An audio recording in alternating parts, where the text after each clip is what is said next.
So nice to welcome you all to this session, which is focused on shockwaves, and it's a clinically based session. Thanks to Shockwave for organising this, and to my co-chair, Evald Christiansen. We're going to go through 3 cases which are going to be presented by the finalists in this presentation, and we're going to get the opportunity to go through the mechanics of the cases and what we can learn from them. So it is an interactive case session. We do encourage audience participation, so don't feel too shy. So the objectives, as you can see on the screen, to understand the clinical utility of intravascular lithotripsy is definitely the hot topic in PCR this year. People are wanting to understand everything they can about this technology, where to use, how to assess, and where patients can best benefit from this innovative technology. And as I've said already, we have a panel of expert judges, some of which have turned up today. Thank you, Dr. Hill, or to give you your full name, Lord Hill, 5th in line to the throne, twice removed, have actually judged these cases and deemed them worthy of review. So it's worth saying that this is new technology, but it is rapidly exploding, and you can see that a great number of cases have been done already. Over 3,000 cases with 600 operators already, 25 countries, and a kind of burst in publications to define and help us further understand this technology.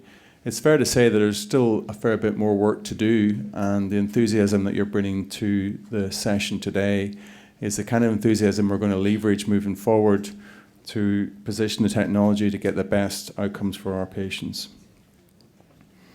We have published already Disrupt CAD1, and CAD2 is on the verge of publication, which showing low complications and good initial performance. We know that this is for calcific coronary disease, a relatively low complication subset, and we think there's a lot to begin with future development of this technology in the kind of cohorts that we see frequently in our aging population.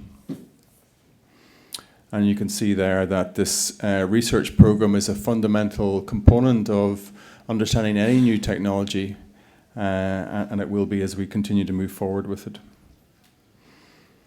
So it's interesting to see these kind of cases, which are, we may see examples of this within the case forum today, that we're seeing a lot of use of shockwave in left main stem disease, which of course is a very high jeopardy population, in a population traditionally left to the surgeons and interventionalists stayed well clear, usually to an absence of ability to treat these cases rather than a willingness to undertake them. And particularly with bifurcation and multi-vessel disease, you might think that whereas previously we'd be concerned about not having wire access in rota cases, that's no longer a concern. And tortuous osteal disease is also up for discussion. And I think a lot of this comes where we're trying to put these pieces together and come away with sensible ways to treat these patients.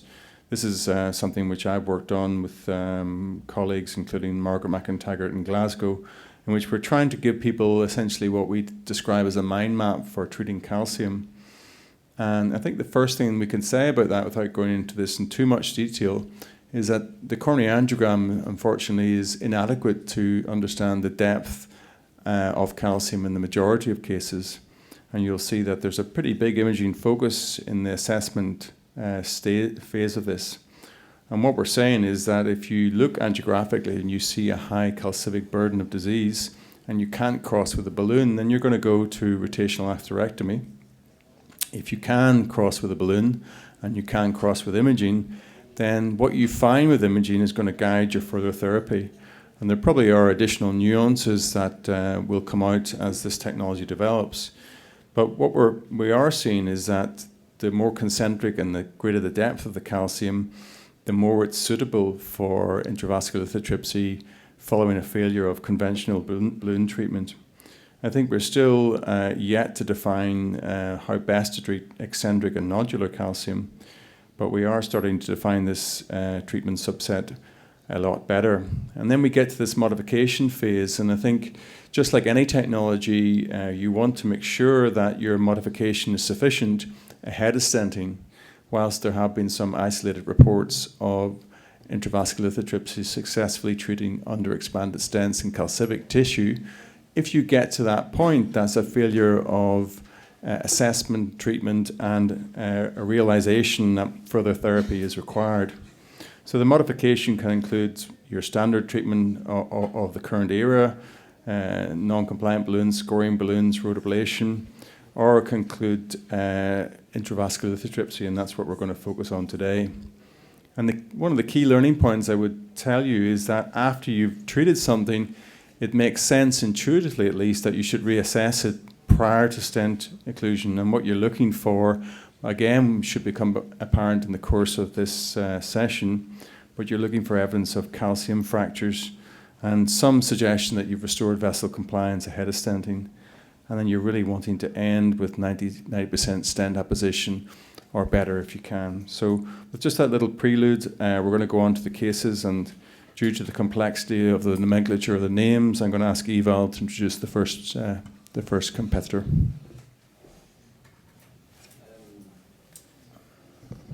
Thank you very much. Before we go to the cases, I'll just make you through some of the methods we use in this IVL technique. So the expanding and collapsing vapor bubble creates a short burst of sonic pressure waves. And the sonic pressure waves cracks calcium with an effective pressure of around 50 atmospheres. And the localized field effect within the vessel to the fracture intima and medial calcium. The integrated balloon facilitates efficient energy transfer during IVL, after which it's used to dilate the lesion to maximize lumen gain. So this shows it's very easy to use. You just push a button and it delivers the energy in 8 cycles. You have 10 pulses and 8 cycles. Then you have fatigue of the delivery, the energy. So you have to take another catheter if it's not enough to crack the calcium. This is how it looks like. What have we learned? We are using imaging guidance. We use the benefit of pre-IVL and post-IVL and post-stenting. In this case, you can see that the calcium is all around in the intima. More than half of the circle is with calcium. The depth is more than 0.5 millimeter. And longitudinally, if it's more than 5 millimeters, it's a strong indicator of stent underexpansion if you don't modify the calcium. As in this case, after IVL, you can see the cracks in the calcium going from the lumen into the vessel wall. And after you have done that, you can check the stent expansion. You can also check before you put in the stent that you have achieved the cracks in the calcium you want. So it's effective regardless of its concentric or eccentric calcium. In this case, we have a very deep layer of calcified intima, and it's able to crack all the way through. It can also crack calcium that's present in the media. It can also crack thin calcium and thick calcium. So this is examples of eccentric calcium and concentric calcium. If you have eccentric calcium, there's a longer distance from the emitter to the calcium. It needs more energy to crack. You also have escape of the energy out through the normal tissue. So you need more energy if you want to crack the eccentric calcium compared to concentric calcium, where it's reflected back towards the lumen. So more pulses is needed in eccentric calcium, less pulses is needed in the concentric calcium. So if you cannot deliver the balloon, you may need to predilate with a non-compliant balloon. And you know you have 80 pulses, so you can try to maximize the catheter utility by looking into what length do you want to target with IVL, and then you can distribute the pulses around this and maximize the catheter utility. Sometimes you have capture, you should know that. It's benign and not very dangerous to the patient when having capture during this procedure.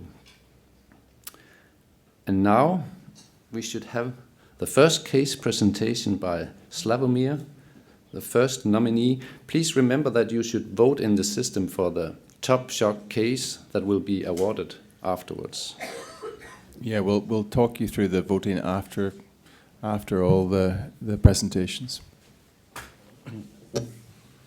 Thank you very much. Chairman, ladies and gentlemen, it's my pleasure to present the case.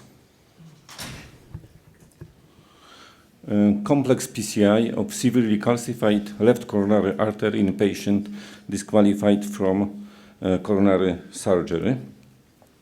That is my disclosure.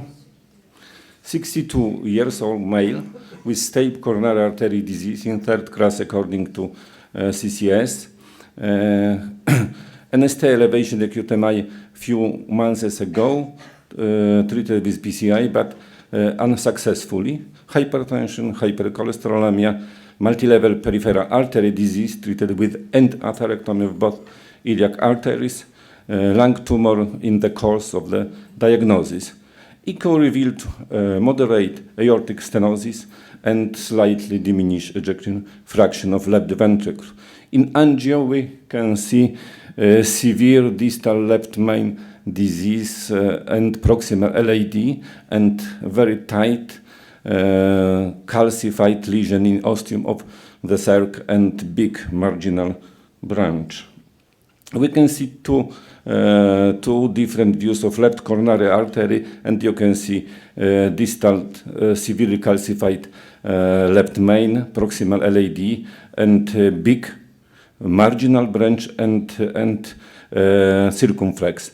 There were collaterals from right coronary artery to distal circumflex.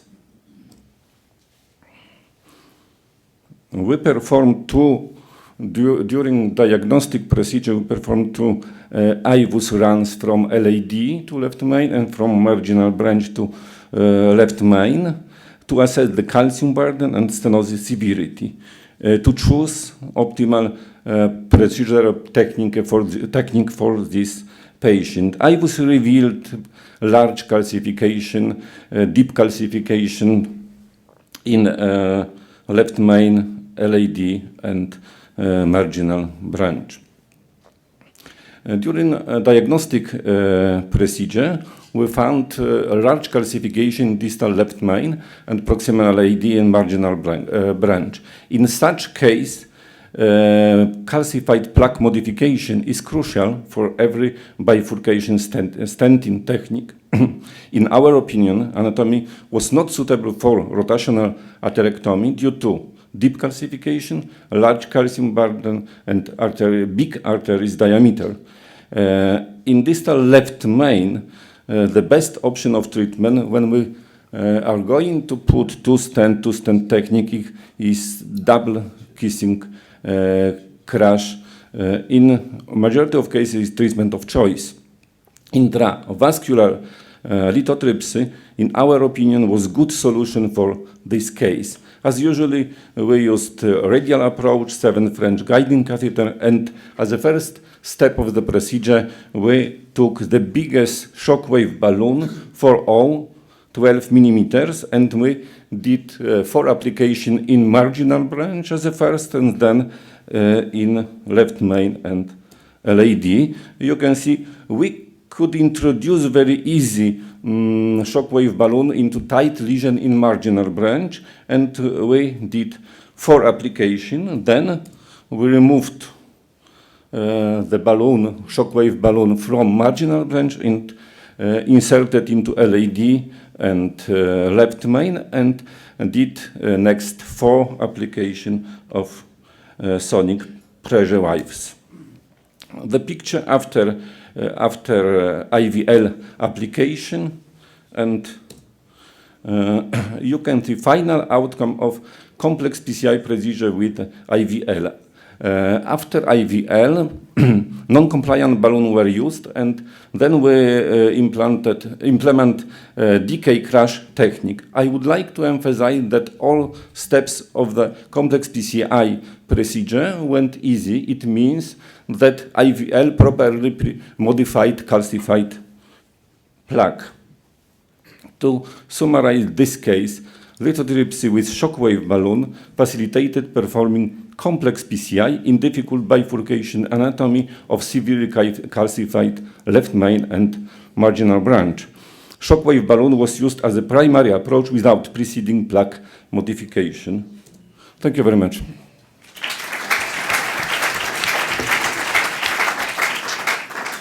So we have some audience interaction. I know, Evald, do you want to kick that off with a question? Any questions from the audience?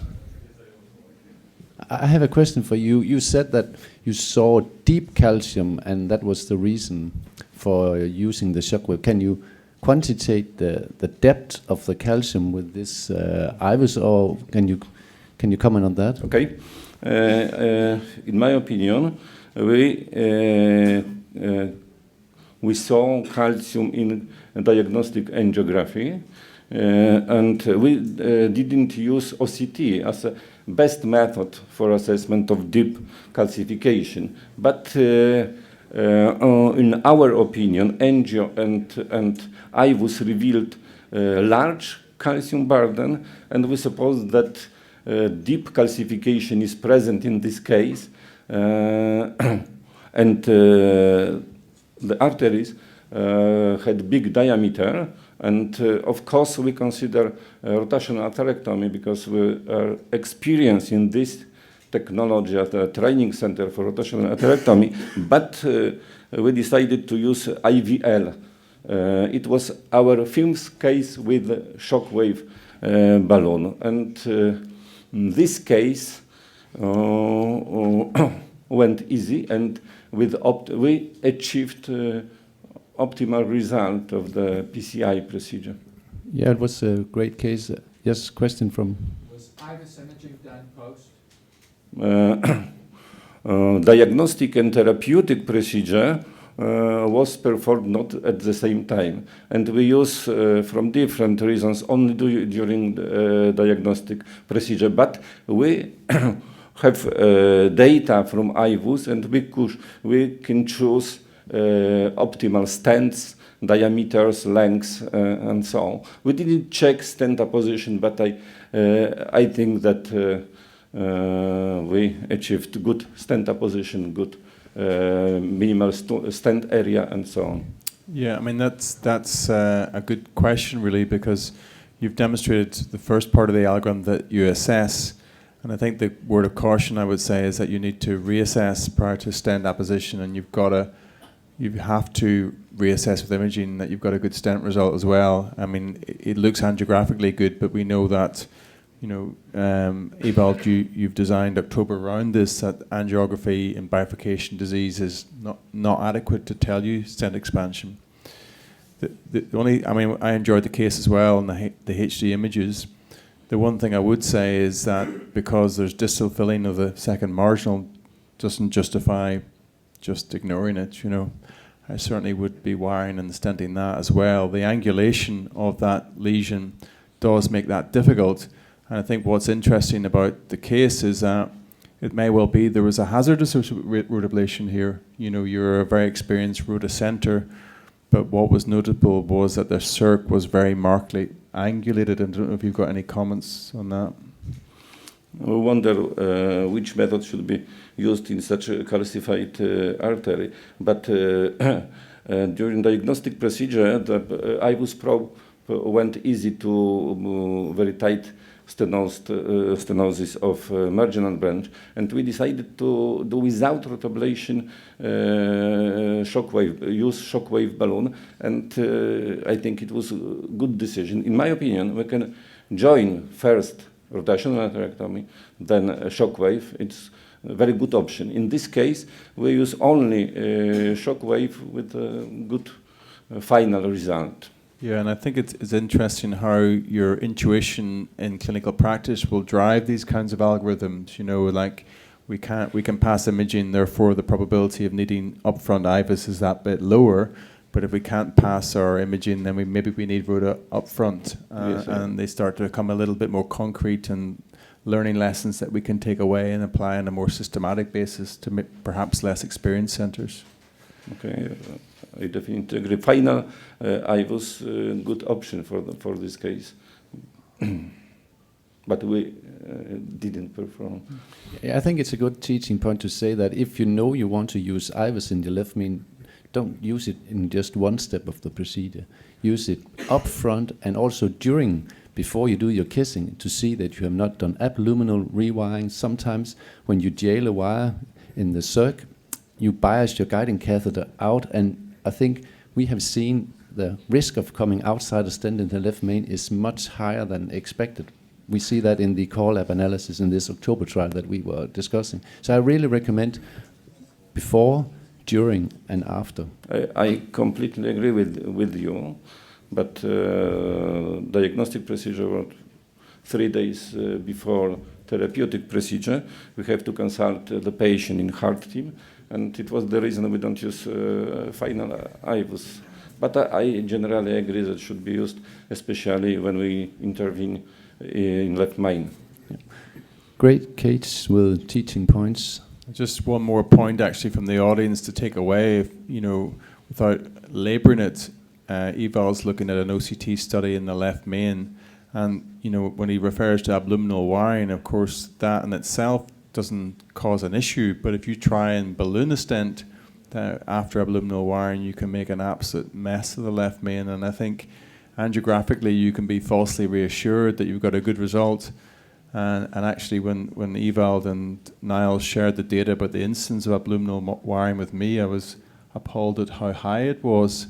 So I think it is one of these red flag areas that as an interventional group we have to be more meticulous for that kind of thing.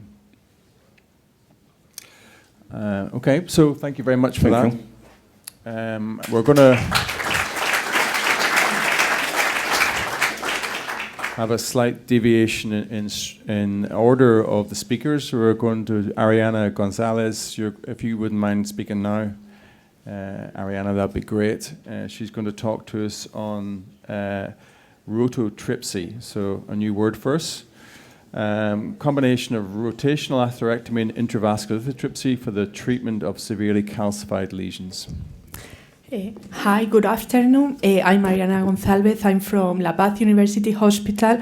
First of all, I apologize for my colleague, Alfonso Jurado, who couldn't come to present this case. He's just being father. The case is called rototripsy, a combination of rotational atherectomy and intravascular lithotripsy for the treatment of severely calcified lesions. I don't have any potential conflict of interest to declare. I present to you a 76-year-old male patient with hypertension, type 2 diabetes mellitus, and dyslipidemia, who was admitted for progressive angina.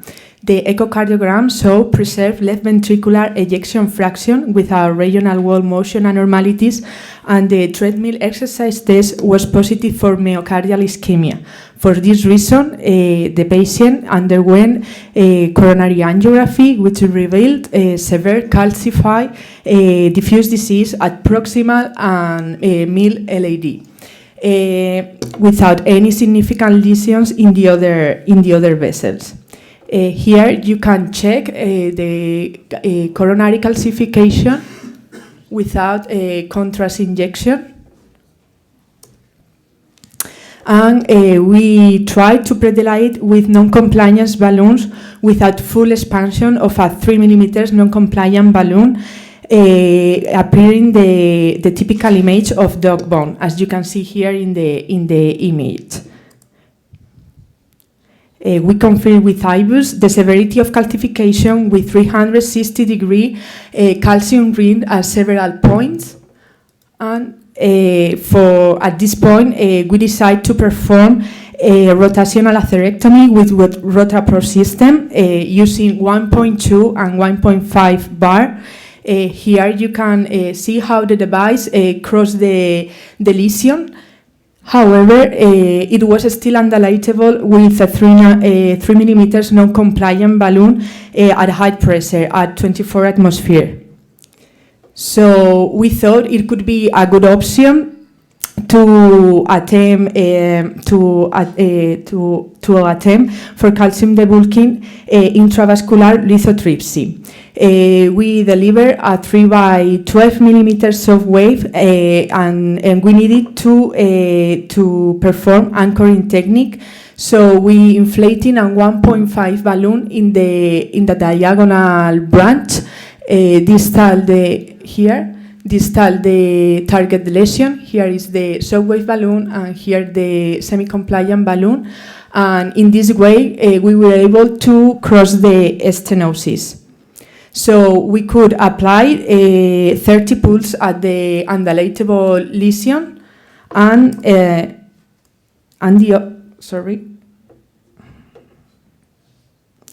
the other 50 pulses will apply at the proximal mid-LAD with good balloon expansion at 6 atmosphere after the pulses. This is the angiogram post-rotablation and intravascular lithotripsy without any complications, and a clear improvement of the lesions.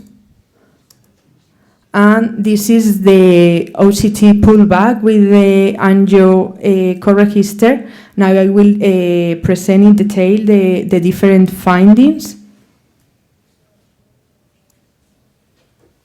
And with IVUS and OCT, we demonstrate circumferential calcium plaques with deep fractures. You can see they are marked with arrowed hair here and here and here, and they are produced by the intravascular lithotripsy.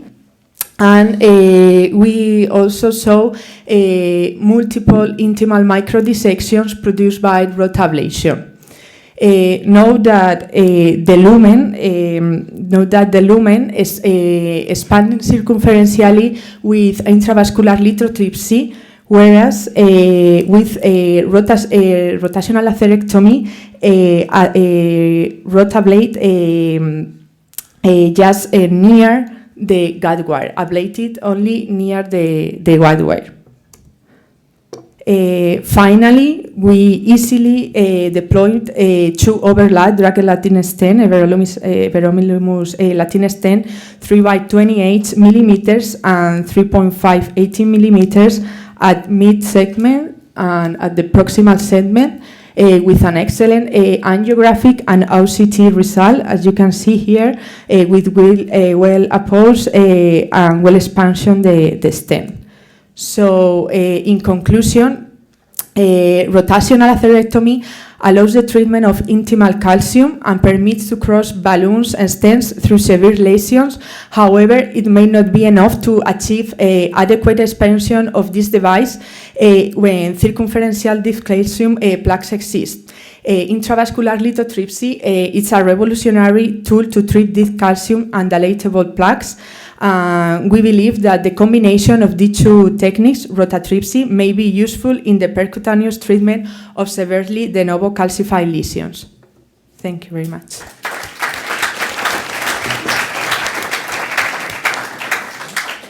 So once again, we'll open out questions from the audience. Jonathan. With the crossing of the first balloon, Yes. did you then consider going to IVL first? No, we went the rotational atherectomy because we have more experience with that at this moment. But I think this insight changed because the good result with the intravascular lithotripsy. So yes, more for our experience in our center. So it's our first technique when the debulking calcium. Other comments? What was the size of the burr used? Size of the 1.5. 1.2 and then 1.5 millimeters. So, I mean, just a take-home message from the audience who enjoyed your case is actually these kind of techniques to help device delivery in stiff, non-compliant vessels like balloon anchoring is quite a nice technique for people to use. And It's also helpful for dilatation and side branch stenting, etc., to deliver balloons where you put a second balloon in a side branch and you use that almost as a coaxial anchor. And the key bit is that the closer that balloon is to the origin of the side branch, the more positive anchoring effect it will have as well. So that was a nice technique, and I guess Jonathan's question is analogous to that. That how do you think this case has changed your decision making? Are there cases you would still do rotablation up front, or are there cases you would go to IVL up front now, and how does that influence things moving forward? Yes, maybe I think here in this case, both of them, rotational atherectomy and the intravascular lithotripsy, helps to calcium the bulking, but I think in a different ways. Other comments? I think it's also worth noticing that with the OCT, the effects aren't exactly subtle. You can see the calcium in a way that actually isn't open to much doubt. You said this is your first case with IVL, but I'm sure you still were able to recognize the calcific fractures, these deep wall fractures.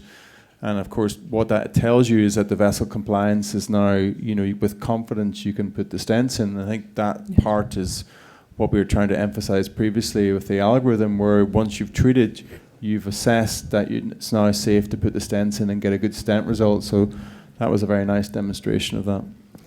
Another thing that needs to be shown is that when we have these cases, before we have IVL, we post-dilate very aggressively. And this is cases where we see the bad perforations.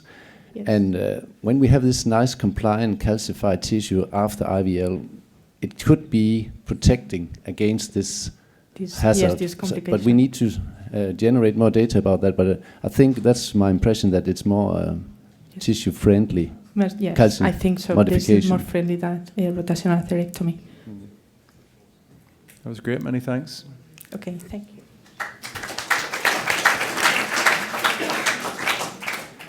So there is now some diagnostic doubt as to whether Etienne Couture is in the room. So, hooray! Hey.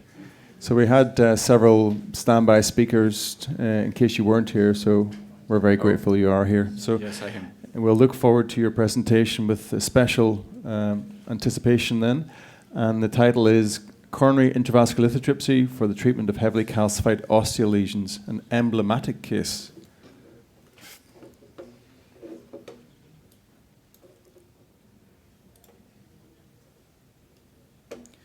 So, hi everyone. On behalf of Dr. Lefebvre, who was the main operator on this case, I'm pleased to present you this case tonight. This is the case of an 85-year-old woman, mostly known for hypertension and dyslipidemia. She lives independently and has moderate frailty, and this is important in this presentation. She first came to us for a TAVI workup. She has indeed high-gradient CVRS with a normal LV function. Her risk score for surgical EVR was in the intermediate range with the STS of about 4.2%. So when we saw her in the lab, she had quite normal laboratory investigation except for moderate chronic kidney disease. So here is her baseline angiogram. So on the left part of the screen, you can appreciate the severed and very tight stenosis of the right coronary artery. This is actually a right coronary dominant system. You can also see that in the PIV, there is competitive flow coming from the left system. On the left system, this is near normal. I'm not showing every incidence, but the very tortuous vessel, and you can appreciate the calcification of the mitral and the aortic valve as well. After hard team discussion, she was deemed a non-surgical case and better for transfemoral TAVR, mostly due to her frailty and also her intermediate risk score. Decision was made to proceed first with the PCI, given the fact that the right coronary artery was dominant, but also that was a severely occluded lesion that could be a substrate for arrhythmia, but also ischemia during the TAVR, either from rapid pacing or low flow. Here is her MSCT. At the time of her angiogram, we didn't have the MSCT, but before the PCI, we had it. So you can appreciate in the tree-plane the very extended calcification. Actually, this is a block of calcium, not extending into the aorta, though. So here is our plan. So we decided to include her in the DISRUPT-CAD2 study. Because this was an osteal lesion, we went for a JR for guiding, radial access, as we are a radial first center. Run-through wire is our go-to wire. Hopefully the wire will go and we won't have to use a dedicated CTO wire. So the plan was to do a gentle predilatation and try to bring in the intravascular lithotripsy balloon. So here's the case. The strategy was exactly as we intended. So JR guide, you can appreciate how poor the support was in this case. The run-through wire was in. Initially, a 1.5 millimeter Tazuna balloon was brought in the mouth of the ostium, not completely in. You can see that the ostium is actually beginning where the marker is, the central marker is. So that was the first inflation. After, we were able to advance slightly the balloon to the proximal part. You can see that the balloon was kind of well expanded, but there is still printing on it, even though it is only a 1.5 millimeter balloon. So here's the control angiogram after the first balloon inflation with the Tazuna balloon. We were planning to use probably a 2.5 millimeter Shockwave balloon, but after having seen that, we saw that the distal vascular bed was slightly growing up, so we changed our mind and we decided to use a 3.0 millimeter balloon. So on the left part, you have the reference picture after the Tazuna dilatation. Again, the Shockwave balloon went in, but not completely. But we performed 8 runs with the 3.0 millimeter balloon, and after each runs, we were able to bring it a bit further the balloon. And this is the last angiogram at the last runs with the 3.0 millimeter balloon. On the left side, you have a still picture of the control angiogram after the 8 runs with the 3.0 millimeter balloon. You see that the artery had quite open, but there is still calcification constraint probably there. And as you know, osteal lesions are particular. They are either very calcified or sometimes they are very fibrotic tissue, both of them leading to poor stent expansion or a lot of record. So we decided to crack the calcium as much as we could and use a 3.5 millimeter balloon. So again, inflate at 4 atmosphere, deliver the acoustic pressure, and we actually did 5 runs with it, and we were quite happy. So on the right part of the screen, you see at 4 atmosphere, after 5 implantation, the 3.5 millimeter balloon was quite well expanded. So then we went for the stent implantation. We like to use the LAO 13. It's not the LAO 30, it's more the LAO 90 degrees, the profile view, to make sure that we are covering the ost. So we see that the proximal marker is well positioned relative to the ostium. The stent expansion, it's well expanded. And after the stenting, you can appreciate that there is maybe a mild recoil stent under expansion on the proximal part of the lesion, but again, this is a pretty good result so far. We did a stent viz. We brought a 4.0 NC balloon that we inflate to 16 atmosphere. And here's the final result. You have the steel frame on the left side, and this is the final angio. So again, on the right part of the screen, you can appreciate that the support was very poor. We decided to go right radial, but probably femoral could lead to a very poor support as well. So following the PCI, the patient underwent TAVR 2 weeks after. She had an uneventful procedure with a nice clinical evolution. And valve is pretty nice too. So as a case takeaway, I think that here the problem was support, and surprisingly after the balloon went in, the Tazuna balloon, the Shockwave went pretty easily. So as a take-home message, I think we should not rule out this option when we are approaching lesion that we anticipate that support will be a problem. So first, don't rule out this option. Second, think about plaque modification in general, but also about Shockwave in treating osteal lesion. We know that there is more recoil, more stent under expansion, and I know you guys probably treat a lot of in-stent restenosis in osteal lesion too. So plaque modification has to be used with a very low threshold. And in this particular case, we can say that the patient was quite high risk due to her severe AS, even though her LV function was normal.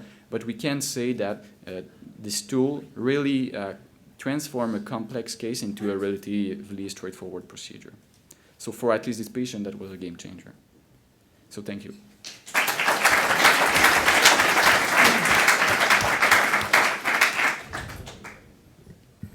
Great case. Any questions or comments from the audience? You didn't need imaging in this case. Can you comment? Yeah, I on was that? expecting this question. Actually, you saw the MSCT. We didn't repeat the MSCT to see if we cracked the calcium, obviously, but we were quite confident of the. She is an 85 years old woman. She was of a very small height. We expected to maybe have a stent 3035. As we were inflating the balloon, the distal vascular bed was still growing up, and at some point a 3.5 millimeter balloon, post-dilated with a 4.0. We were pretty confident that we had good stent apposition.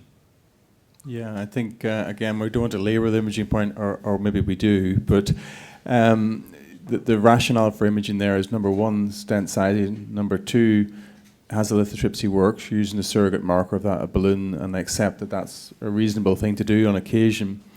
I think the question it doesn't really answer is your stent under expansion due to recoil, or is it due to you haven't cracked the calcium in the first place? I mean, yes, as you say yourself, these osteal lesions have a high degree of collagenous tissue as well as calcium, and sometimes they need 2 stents at the ostium, but of course you wouldn't want to do that if you hadn't modified the calcium. So I would say it would still make the hypothesis that imaging is going to add a lot of value in that case, irrespective of her age and general frailty. You still want to get it right, don't you? So, question from the audience there. I saw a hand going up somewhere. No?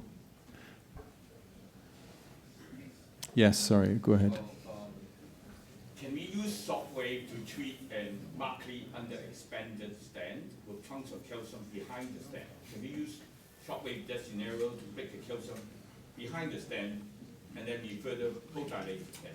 Yeah, so that's a good question. The question for those of you who didn't hear it was, can you use Shockwave to treat underexpanded stents where the mechanism of underexpansion is resistant calcific tissue? I mean, the short answer is there's not a lot of data out there at the moment. There are a couple of case series that we published one towards the end of last year in which it was markedly effective. There's been quite a lot of anecdotal reports. One of the live cases at one of the British meetings last year was an underexpanded stent, which had been, already treated with an OPM balloon unsuccessfully. And we've got a case series that's in South London of about 20 underexpanded stents, all of which have been successfully treated. So the underlying messaging is do it right the first time. But if your colleague, because of course you would never put a stent into calcific tissue without treating it first, but if your colleague who's less careful than you has done that, then yes, it does appear to be effective, with the caveat is that the actual medium-term effects of the lithotripsy on the stent are still unknown or are poorly described in a way. Yeah, another question? Do you feel the difference between different pressure? I mean that recommended pressure is 4 atmospheres for Shockwave balloon. But if you use higher pressures, for instance 8 or 10 atmospheres, would you prepare this plaque better, or it doesn't matter? The reason that you inflate the balloon is to get the fluid to work against the vessel wall. And you have so much calcium, it will not make that much of a difference, and the balloon is not built for that pressure, because when you have a higher rated burst pressure in the balloon, there's a price to pay for crossability. So there's no need for that. You just check if you have done something with a 6 atmosphere after you have gone 4 atmosphere, just to check if the cracks has been given a modification that it will open the balloon. So at the moment that you should not go above these recommended pressures. They should be able to generate bubbles in the saline in the balloon combined with the contrast to generate the oscillations that should be transmitted to the calcium. Any other questions related to this specific case? Yes, back of the room there. The calcium score that you nicely demonstrated and showed, is based on the study or based on your local protocol? It's based on the Spratt mechanics, in my head. So at the moment, it's a forum for discussion. I'm not saying it's an absolute you must do it, and I know where you live, and I'll follow you home if you don't. But it's a guideline, and it's up for discussion. I think we're at a point in this therapy where the dissemination is increasing all the time, and as a consequence, forums like this are a very valuable source of sharing information. And I think we want to put that into as formalised a strategy at present. So the algorithm isn't entirely evidence-based. It's just a suggestion for therapy that we'll work on to try and make it as robust as possible. There is this publication in Eurointervention where they just observed the calcium, and this is a kind of rule of 5, meaning that if the depth is more than 0.5 into the vessel wall, you can see that with OCT and not with IVUS. And when the angulation is more than 50%, 180 degrees, and when the length in the longitudinal play is more than 5 millimeters, then you have the highest score and the highest risk of ending up with an underexpanded stent. So this is just a scoring system indicating that you should do something more than just ballooning. There is other situations where you can use this imaging. In the disease is often in the bifurcation, and the carina, the flow divider, is often disease-free. That means that the calcium sits opposite to the side branch. If you predilate in this region, we see that in October trial, only ballooning will make the balloon bulge into the side branch, and you don't modify this chunk of calcium opposite to the side branch. And imaging can help you, and imaging can also help you if you only want to go with rotor. The rotor burr follows the wire. So if the wire sits, or the imaging catheter sits opposite to the eccentric calcium, the rotor burr will never touch that. So this is another indication for the imaging guidance. You should see where sits the calcium in bifurcation, how deep is it, how long is it, how much does it go around the vessel. So imaging before you put in the stent. We should have T-shirts, shouldn't we? So imaging. So save us talking about it all the time. So great. Any further to this case, it was really a great case, and I think it shows that we now can treat patients that was really difficult to treat before we have this new technology.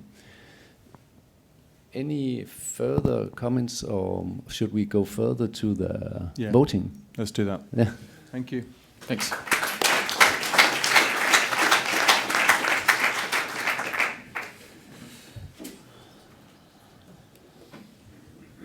So I'm just going to summarize the cases we've seen. We saw 3 great cases. The first case, left main case, treatment of CIRC and LED with shockwave therapy. Then we've just, slightly out of order, but we heard from Massey in France, that osteal lesion, and we discussed. And then we had the lesion from Madrid, again with incorrect photo of rhodotripsy, rhodoablation, and then followed by lithotripsy. So we're going to go to the voting. So if you've got your app open, you can go to the TopShock Symposium if you want to do that now. And then you could get, I'll go on to the next screen before you vote. I just want to give you a bit of time. I know you're all technology very savvy, and it'll only take you a second or two. So the other 2 cases come up as well, because there's a prize for you too. And we'd like to thank the audience for contributing to a great session, and enjoy the rest of PCR.